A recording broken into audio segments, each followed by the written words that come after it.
Welcome in to another episode of the Gold Standard College Basketball Podcast by God. It is your host, Big Papa and Bobby Hoops. But we're actually doing a little bit different today. As you may notice, the audio actually sounds probably a little bit better to your listening ears. If you're watching this on YouTube, I'm just going to put a big word that says audio only. So do with that whatever you want. You can comment, smack the like button, share it, report us. We don't care. It's our show. You can do whatever you want. But we're doing a little bit different today because, well, both sets of our respective kids are causing us a little bit of headache.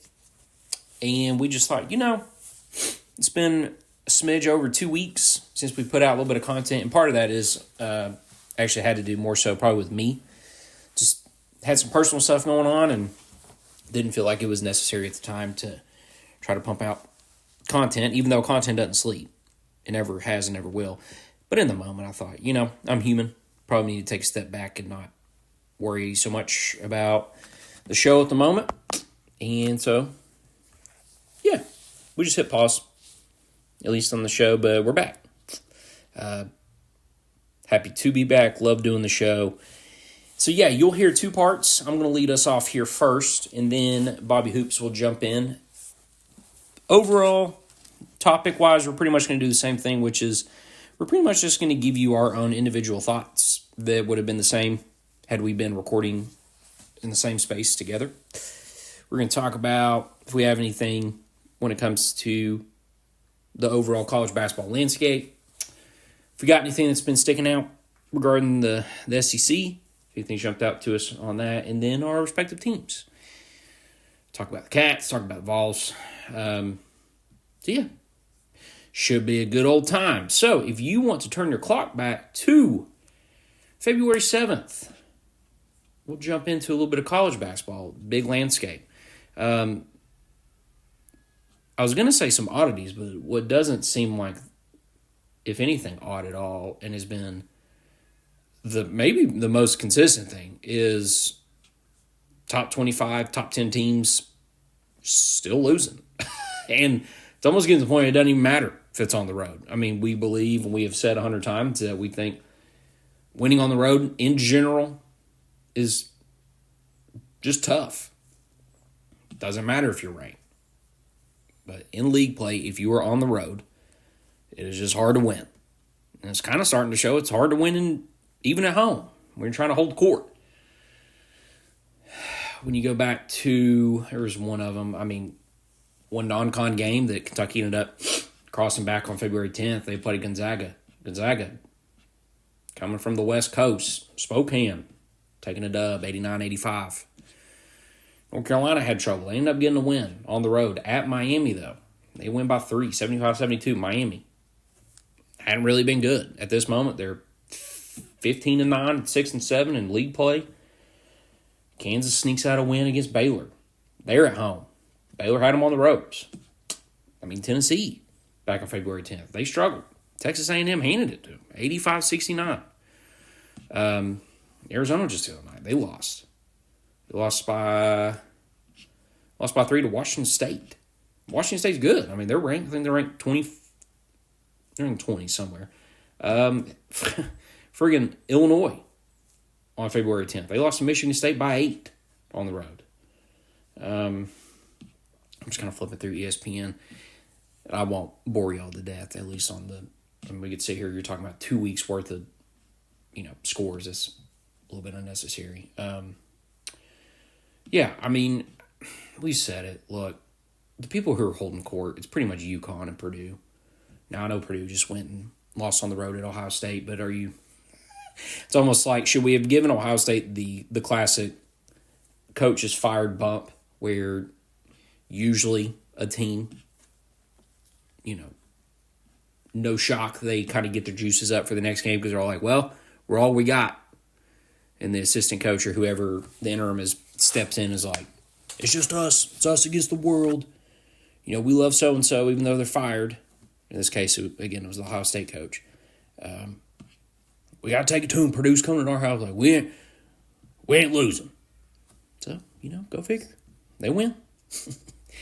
Maybe Purdue fans are like, we hate everything. We should have seen this coming.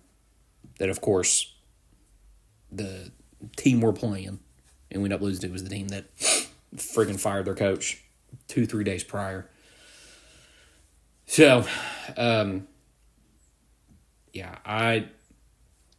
think just, quite frankly, if your team's in the top 25, hoorah, good for you. If your team's not, you got a chance to get in the tournament. I feel like this year, more than so many years in the past, it's just a big old question mark on how do I think my team's going to do today? Like, I don't know. Good luck. I mean, you could probably say the top 10 teams at this moment have started to probably separate themselves a little bit. If you want to get into the top 5, you could probably make that argument, which take top 10 at this week coming in the AP poll. You're talking about starting at 10 and working your way up to number 1. So that'd be Carolina, Kansas, Duke, Marquette, Iowa State, Tennessee, Arizona, Purdue, Houston, UConn. I think, again, those are, if you're a betting person, which I am not, Bobby Hoops he might. I don't know. Not his bookie. He might dabble. Who's to say? But, if you're going to, bet the mortgage, which, again, not as a realtor and giving any kind of advice, I don't really advise you betting your mortgage. But if you're going to, I think your top 10 is probably, would make sense. If you're like, I want to pick one out of the top 10 at some point in the next week or two, I'd say, yeah. I think you stand a pretty good chance trying to make some coin back or double it.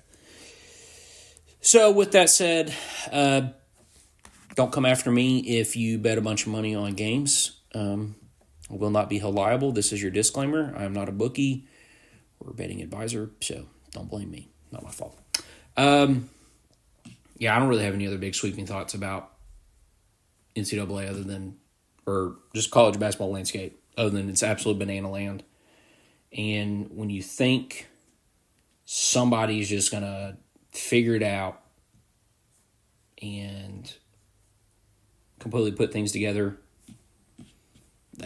they'll drop one. I mean, take UConn.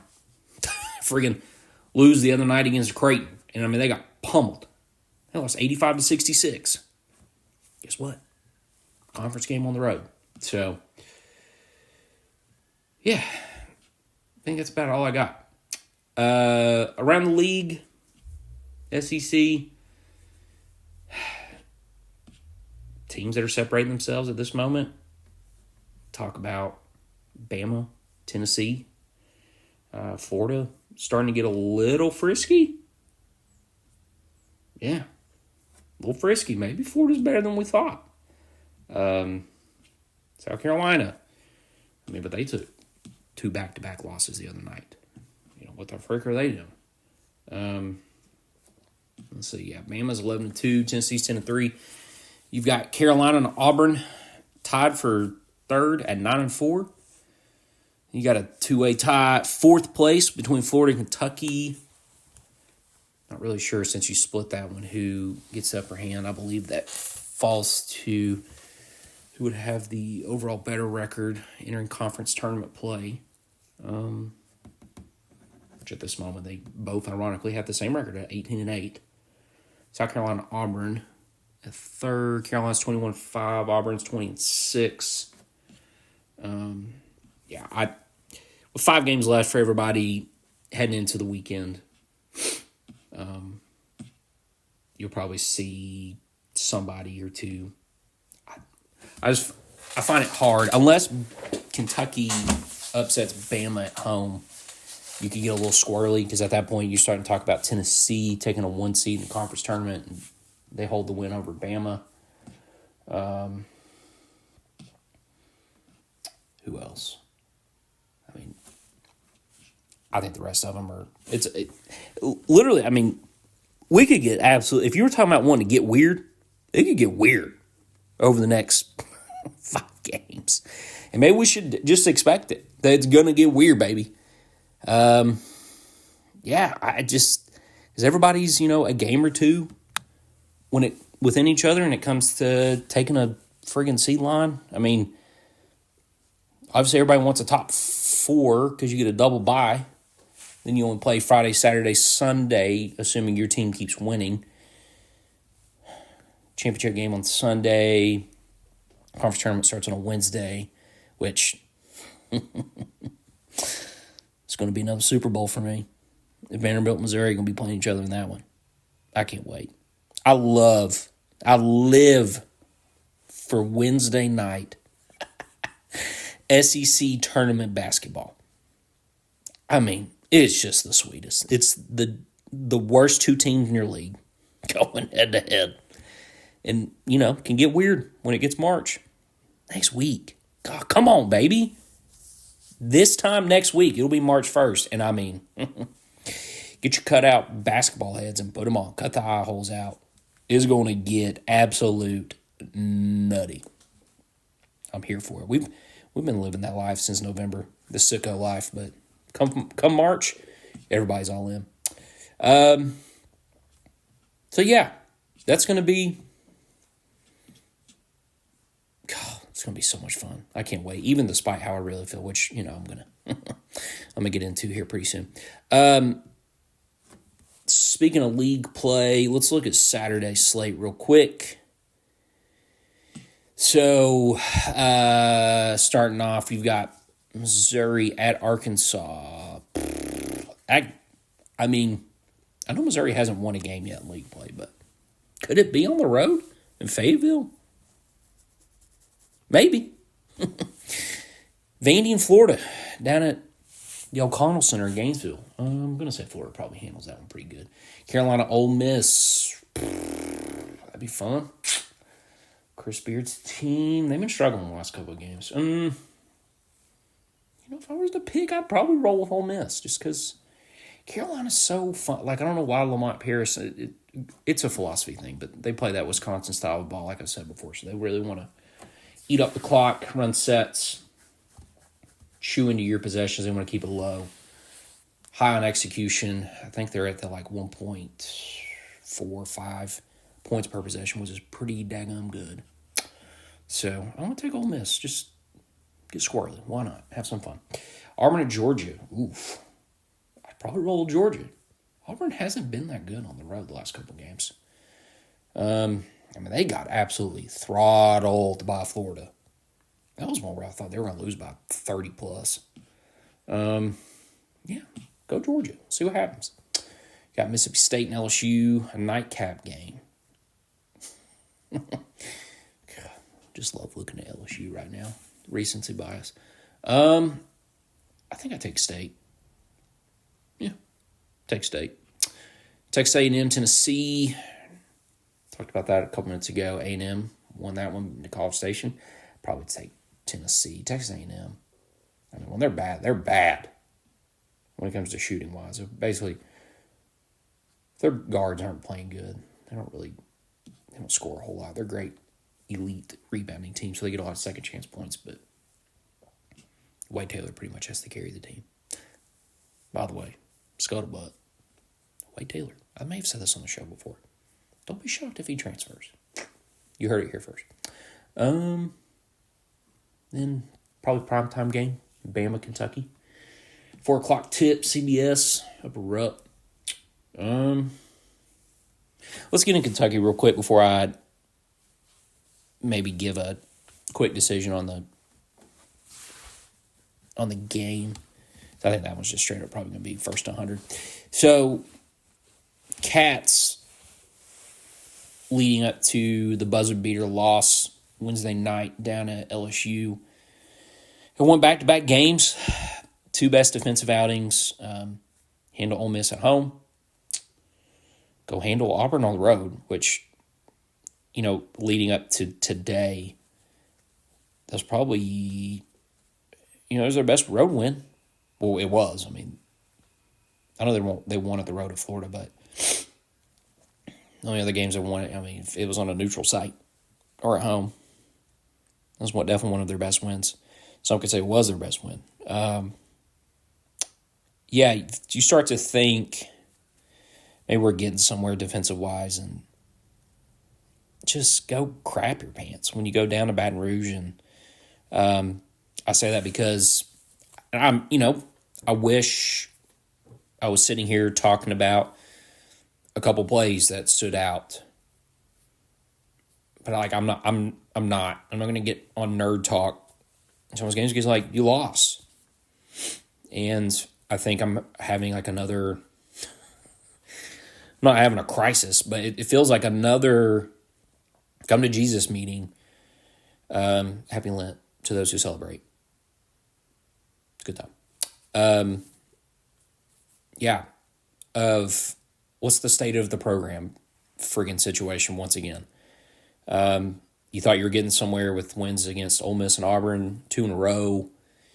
Feel pretty good going down to LSU because, quite frankly, you had a bigger talent gap. I'm going to be honest. I don't really think LSU's that great. Now, I know that they just beat South Carolina the other night at South Carolina, and they were down, I think they were down almost 20, stormed back and, beat the Gamecocks. So there's a little bit of that in the back of your mind of could it happen again? And it's it could. If we watched anything college basketball, just because your team is up 15 to 20 points doesn't mean that the other team's going to basically have one more haymaker in them. And if they can scratch and claw, get back, basically you're going to sweat for a hot second. But if you take a blow and keep it within, say, 7 to 10 points, even after taking a punch or two, you're probably good. Step on the gas, move on, get you some buckets, and kind of cruise away. But LSU does it again. Kentucky had them up 15 at the beginning of the second half. Kentucky hit back-to-back threes. Justin Edwards turns off a hammer screen, hits in the corner, and then next possession coming down, LSU had just thrown up a brick, and Antonio Reeves basically jab step fake, going like he's to the top of the key, and hits the corner, bang, 3. Now you're at 15. And again, it's one of those moments where you're they're probably going to come out and they're going to throw a punch. Not only do they throw a punch, threw multiple punches and basically hit 3 threes in a row. So you're only up 2. From there, for 19 minutes, I remember looking at some stats. For the next 19 minutes, Kentucky had 1 assist. 1 assist in 19 minutes in the second half as a team. Got out-rebounded 22 to 10. Not good. If I remember correctly, looking at the box score, I don't think Antonio... Let me think. Reed Shepard didn't even attempt a 3. He didn't have a good game.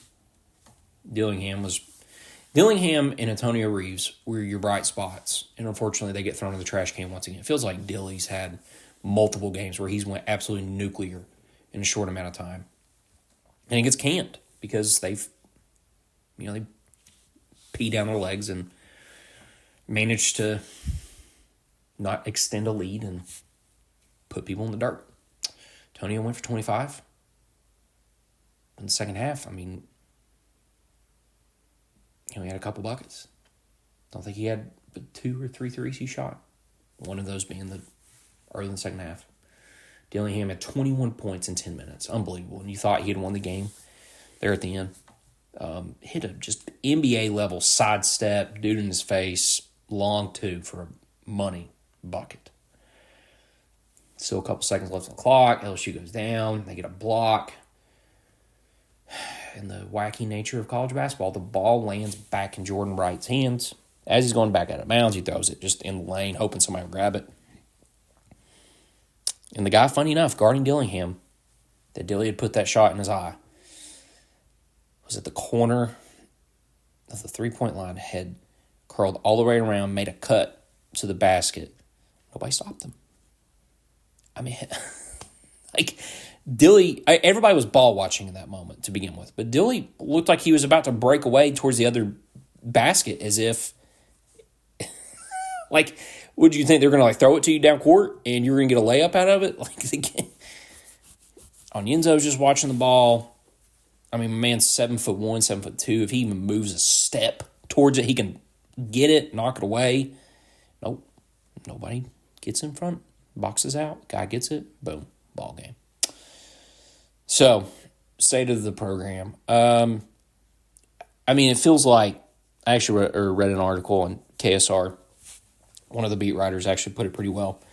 There's probably a bit or two I disagree with, but his overall concept is, it feels like the fan base is completely just separated. I lean, and I've said here, I lean towards it's time for us to part ways with Cal. I'm not going to carry water for him. He's a big boy. He gets paid $10 million, and when he does things like the LSU game where he only has time for 2 minutes because he says, I need to get on the plane. We've got an early tip-off on Saturday, even though the game is being tipped off at 4 p.m. So, excuse me if I have zero sympathy when everybody else is also up and also tired. But, yeah, sure, go ahead. He does crap like that and has been doing it for, years, even though it's part of how he gets paid and it's in his contract that he's supposed to do it. But he lives in, what are you going to do about it, land? Which nobody does anything. It's probably a conversation for when the season's over with. But the fan base is just completely on opposite ends, where it's like we're all basically sitting and wait. It's every game. It can't be lived in a microcosm of, let's just see how each game goes, evaluate, boom, done. I mean, everything's being looked at as a macro level. And I mean, personally, I am on the side of, I'm looking at it at a macro level because they've sucked. They have not been good the last couple of years. Now, you may say, well, they've won 20-plus regular season games for the last couple of years. Okay, sure. But what's the standard? The standard is the very guy who's in charge and has said, before he even arrived, talking about Billy Gillespie, and he's like, this isn't Kentucky basketball. Kentucky standard is you hang banners and you win the regular season title. You win conference championship. And you go to Final Fours and win the championship. Like, that was his thing. He put it in his freaking book. I mean, this isn't like I'm making up out of thin air. So, like, the goalpost just changes for him. I don't know where. Like, since 2019. So now he's mad when we're like, we haven't been good. And you've been really crotchety. I'll save some of that stuff for end of the season, depending on how this goes. But the other side of the fan base is the complete opposite of me, which is they go to war and go to bat for Cal when they win and say, see, he still got, but it's not Cal's fault if they lose. It can't be. Even though, he was the guy who recruited the players, he is the one who tries to, give a game plan. And, yeah, I know he's not the one who plays. I understand that. I'm not mad at the kids. Like, they're kids. I'm upset with the guy who's completely in charge and is the one that recruited all of those kids. He's the one who hires the assistants. He's the one who either does or does not listen to advice, which, quite frankly, he doesn't really listen to advice. Outside of changed a little bit of the offensive philosophy. He did. So that's where the fan base is at.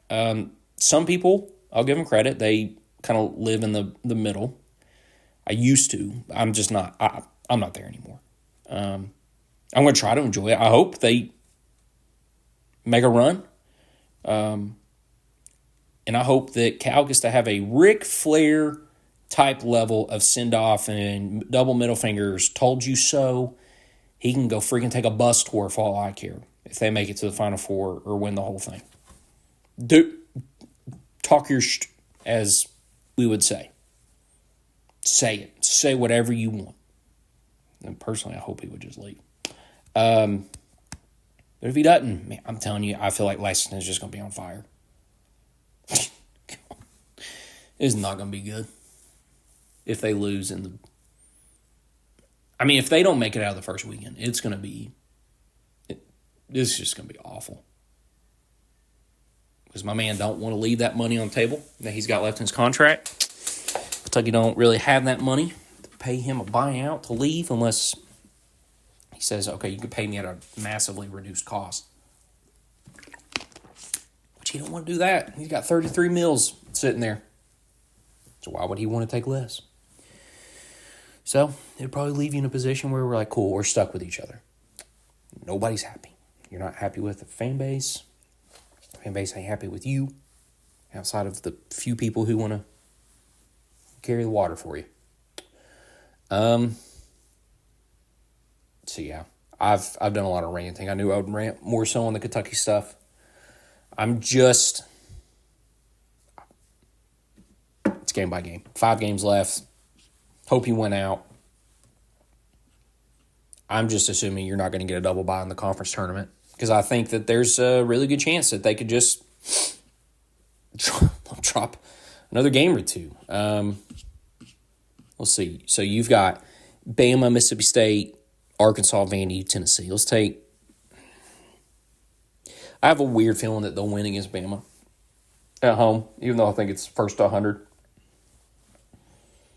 It's just how the way this whole thing has gone. When they lost 3 straight home games, lost to Florida, lost to Tennessee, go to the road, just pummel Vanderbilt like everybody does.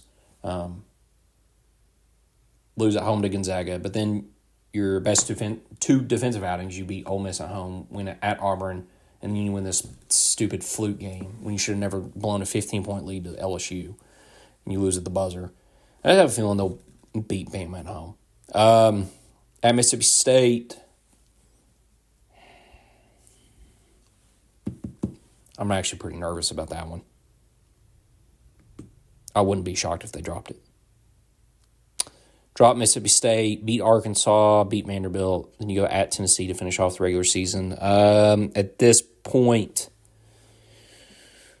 I'll leave my choice up to change, but I'm going to say they probably drop at Tennessee based off just got pantsed against them at home. So if you win, let's see, you'd win 1, 2, 3, put 21. You finish 21-10 based off that.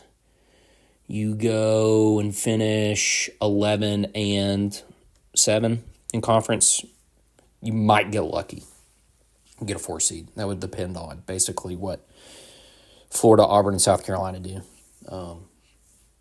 So we'll see. I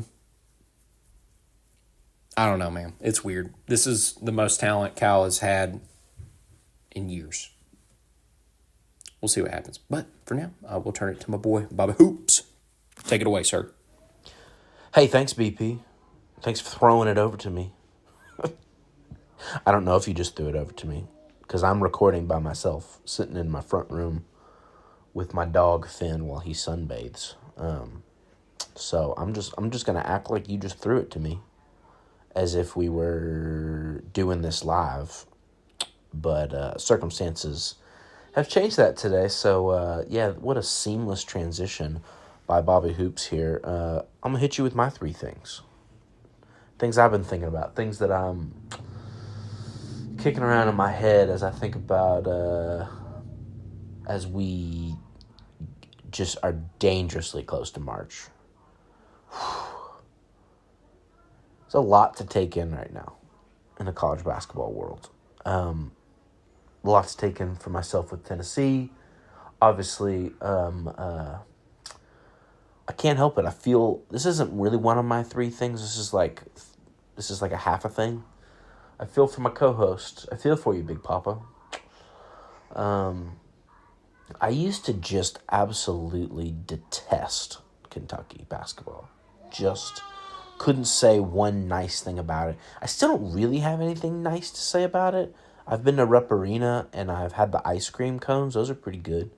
The soft serve, I wish Thompson Bowling had soft serve ice cream. That's a nice thing I can say about Kentucky. But I love my friend. I love my co-host. And to see how upset Calipari makes him is just like, Cal, I mean, I don't know. Maybe BP already named you Jabroni of the Week, but I mean, how could it be anyone else? You're giving my friend, you're gonna land him in therapy with the amount of anger you create in him Coach Cal, you're gonna send my guy to the loony bin. And I hate it for him. Especially, I hate seeing the talent that Kentucky has being, I don't know if, I can't think of a better word right now, but wasted. Yeah, there's a lot of talent. I hope, as crazy as this might sound to some, I hope Kentucky pulls it together and makes a little run in March. I hope it's not at the expense of the Tennessee Volunteers, but just for my dude's sake and for content purposes, I hope my guy's able to, bark a little bit, able to scratch him a little bit as we get into March. Come on, Cal, get it together, my man. Get it together. Stop blaming everybody else. Take accountability. Make adjustments on your team. And you've got the dogs. You've got the Jimmies and the Joes. It's got to be the X's and the O's, and that's on you, big guy. They pay you $10 million a year. I'm not saying anything that I'm sure BP hadn't already said, but help my guy out here. He's loyal. He's loyal to you. Help my guy out here. Okay, moving to my things here. Number one, Dalton Connect is amazing. That Missouri game on Tuesday was like every Tennessee fan's, it was just like, here we go again. This is what we do under Barnes. We have at least, 3 to 4 times during the regular season, we just go ice cold. It happened earlier against South Carolina a couple weeks ago. Connect played great, but he was literally the only one who could make a shot that day. And it looked like we had another one of those lined up at Missouri on Tuesday. What a disgusting game. It was absolutely gross for like the first 10 minutes. I mean, I think it was like 2-1 for like 6 minutes. It was a gross game. Absolutely disgusting. Changed the channel worthy. It was so bad. And, after that, we were kind of back and forth. Missouri's scrappy. I don't really fully understand why. I know they're not good. They're not good this year. But they're not good. But they look better than 0-13, 0-12, whatever they are in the SEC. They played scrappy defense, and they made it really hard on as much as they were also just ice cold on offense. But it was a weird game for Connect in that I was texting with a couple of our top fans of the podcast, Razor and T Cox, and shout out to you two. And Lee Younger, all three of them were in this text, and I was saying, like, to be honest, Connect looked drunk to me. It was like, did you not sleep last night? Did you like what happened? What happened to you? You look half asleep in this game. He was missing all these shots that are usually money for him. I think he was like 1 of 8 at one point. And we're coming down the second half. Missouri had jumped out to a couple, they had a 2-4. I think at one point they even had a 6-point lead. And with 12 minutes left, Connect hits this ugly contested shot from the corner. It was about I think it was 17, 18 feet out. And it was a shot that clearly was forced. He's got to figure out how to get going, swishes it. And from it, he was off by that point. He had, in the next 5 minutes, he hit 6 shots, couple 3-pointers, all in a 5-minute window. He scored, I believe it was 14 points in about a 5-minute window. Tennessee easily coasts to the finish line after that. We won by 5, but really it was about a 8 to 10 point victory. Missouri hit a 3 at the buzzer. That didn't matter. But it was just one of those games where it's like Connect had 17 and 10, which is a great stat line. And it was a terrible game for him. He was, like I said, he looked drunk for almost 3/4 of the game.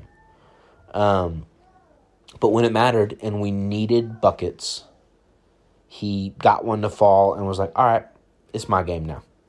And that is the thing that gives me such hope for this team going forward. Like I said, Tennessee fans are used to this whole thing of we're a great team, we have these great wins, but there's going to come a point in late February or in March in the big tournament, because this is what we've done under Rick, outside of the classic to, downright devastating game that was the 2019 game against Purdue where we lost in overtime. Other than that, every time we've bowed out in March under Rick Barnes, it's because we go cold. And the other team just makes a few more shots, and we can't get anything to drop. And this was again, I know Missouri is the bottom team in the whole thing in the SEC. They're the worst team. But we've been talking all year about how anyone can get it in college basketball, not even just the SEC.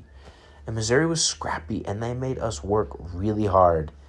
And when push came to shove and you need a bucket, and DK has proven this over and over and over this year, he by himself can lift us out of these scoring droughts and take us home. And that's exactly what he did.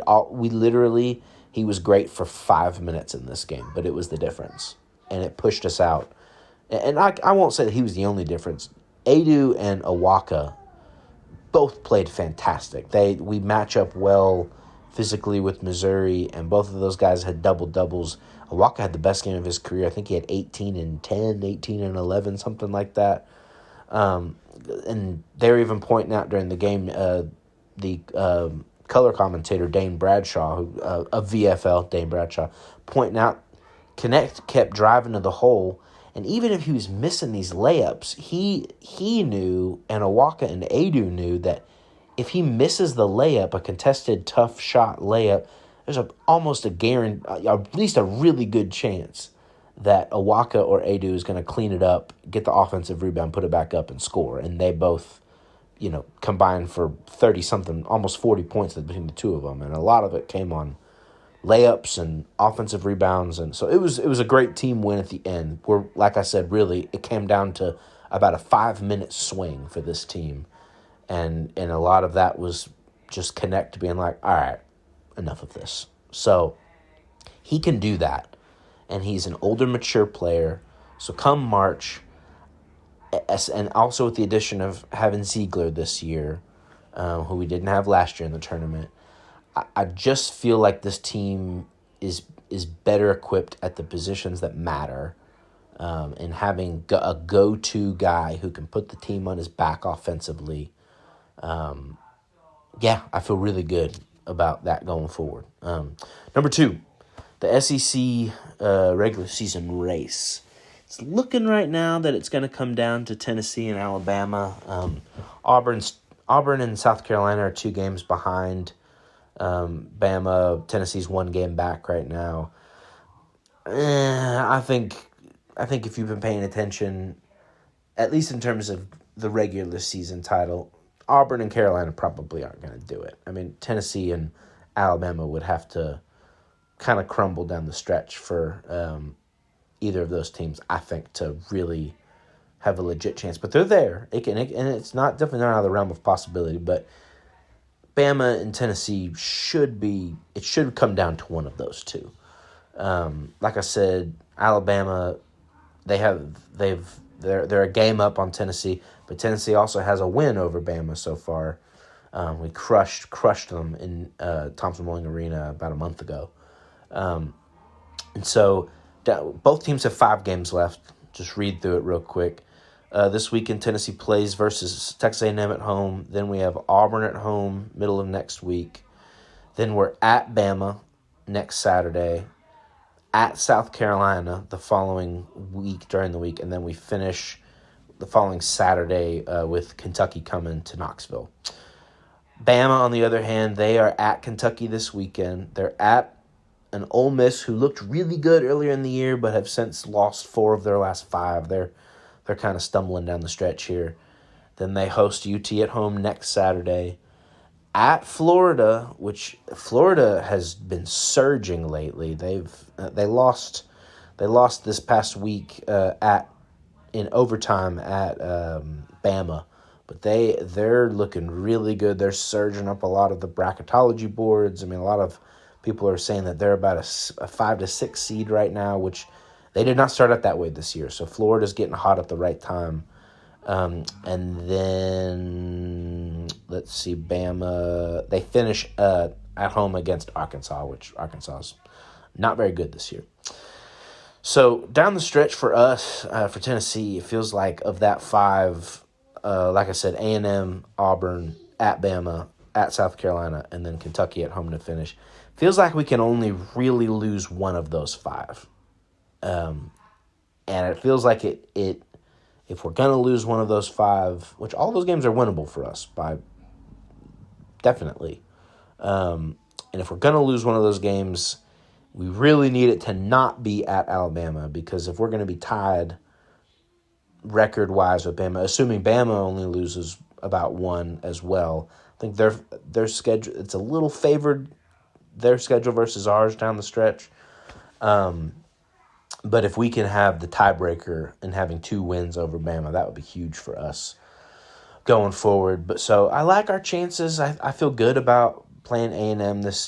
A&M, they obviously took it to us a couple weekends ago down in College Station, and I think they shot like 80% from 3 that game, and then turned right around and lost to Vanderbilt and lost to Arkansas. So A&M, even though they took it to us a few weeks ago, I still think that they're trending down. There's whispers of Buzz Williams, their coach, wanting to get out of there. There's whispers of Wade Taylor, their amazing guard, him kind of wanting to get out of there. So I feel good. I feel good about this weekend, especially at home versus A&M. We play Auburn at home next during the middle of the week. Auburn's a good team. Obviously, Bruce Pearl coming into Knoxville is always a story. Auburn's not that good on the road. They have a losing record on the road this year. They're fantastic at home. Kentucky's the only team to beat them at their place this year. Shout out.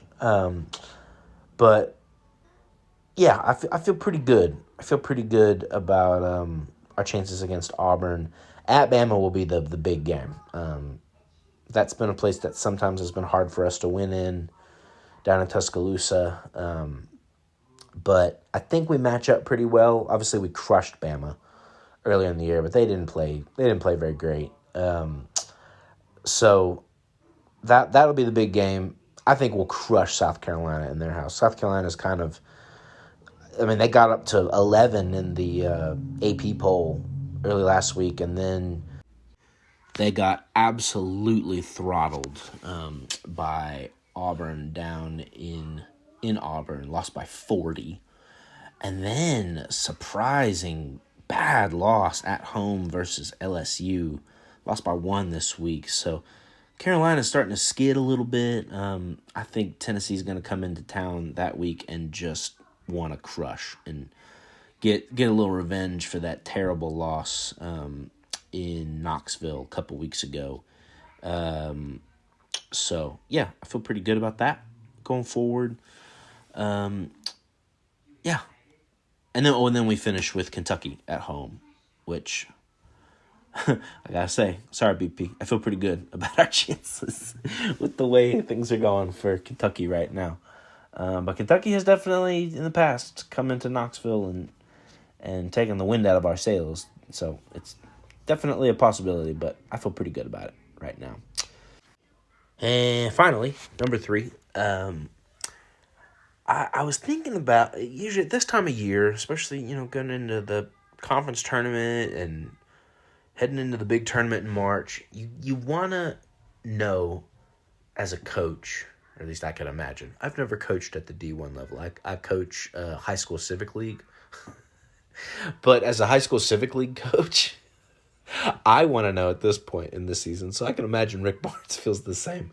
You want to know who your best 5 is.